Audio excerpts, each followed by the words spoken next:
VP on politicizing. Why did you feel that way? Well, it's based on fact, no? Kasi sabi ko nga, kinote ko kanina, no, yung speech ni Senator Risa Ontiveros. Ulitin ko lang para sa inyo kasi baka malayo sa microphone kanina. Nakalagay doon, alam ko po na ang daming kalat ni Duterte. Na hirap tayong linisin. Ang kadiliman noong panahon niya ay talaga namang nanunuot sa ating lipunan. Parang mansa na napakahirap tanggalin. At habang ang anak niya ay may kapangyarihan pa, hindi magiging madali ang ating laban. While VP Sara is in power, the threat of a full-blown Duterte comeback is still a very real and present danger.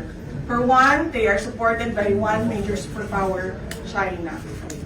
And so nakikita ninyo na meron na siyang bias. Ngayon, kanina sa budget, sinasabi niya na, oh, this is a duplication.